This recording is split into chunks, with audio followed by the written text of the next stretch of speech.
Valo miarabantsika tsy ariavindray tonga eto amin'ny fotoana manokana izay andraisantsika ny tenin'Andriamanitra. Amin'ity marainany alarobia ity misaotra an'Andriamanitra isika satria avy aminy no mbola ahafahantsika misitraka mandrakariva ny fahasoavany. Landirantsika ny amofinainana io anefa dia vavaka isika. Tomban'Andriamanitra io atolotra ianao ny dera ny lava ny antsa sy ny voninahitra. Saotra anao izay iray eo ny amin'ny tongontsoa lehibe mbola ahafahana indray miaraka aminao eto. Amelany elokay mamindrafo aminay ary amboleo zava-tsoa mandrakariva anatinay ny kiva mpaherezo ary taomizay ankasitraka ny zavatra rehetra indrindra ny avy aminao ary fahatra ny amin'ny fanangoleny devoly.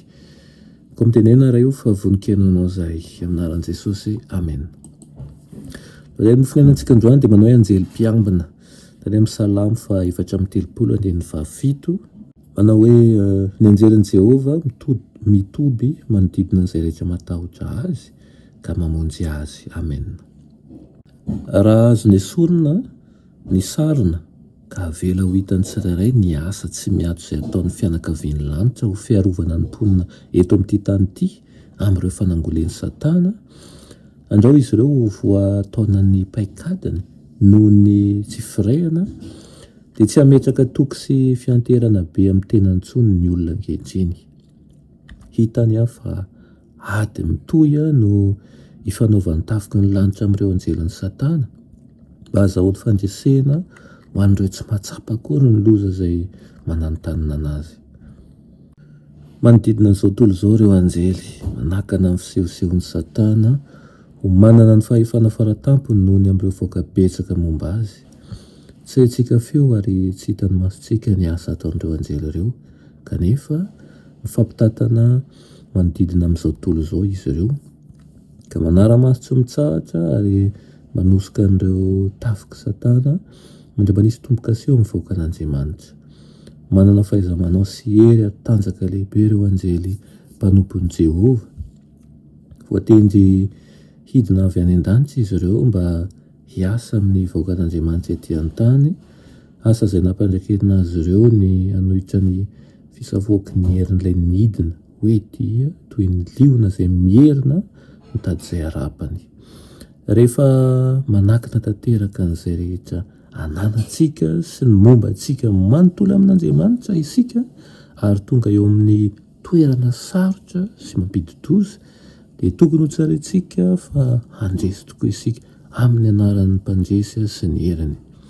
Irahany tokoa manko ny anjely tsirairay mba hamonjy antsika sy hanampy antsika handresy rehefa miankina amin'ny Kristy isika.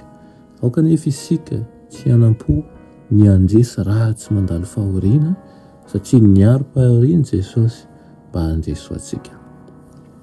Ireo anjelin'ny lanitra dia mifandray amin'ny vahoaka an'Andriamanitra ary miambina azy ireo.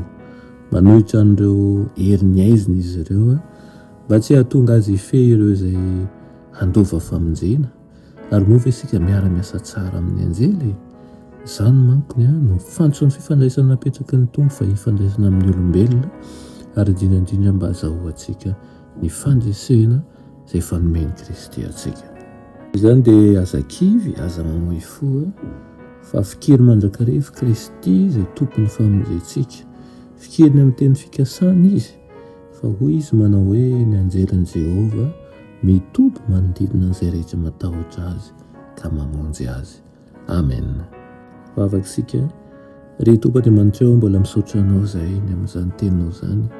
Ampitomboy ao anatinay ny finoananao ary aoka izay Tompo tsy tsahatra ny iray aminao mandrakariva mba tsapahanay indrindrandrindra ihany koa fa Andriamanitra tsy mamandainga ianao fa manatanteraka ny teny fikasanao aminay zanakao ary aoka ny izay hiazona anao mandrakariva. Anaran'i Jesosy. Amen.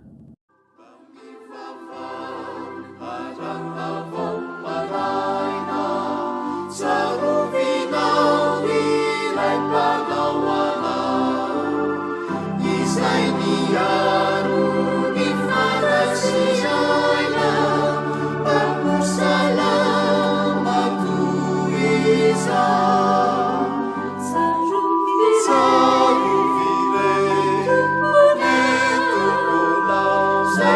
Alleluia.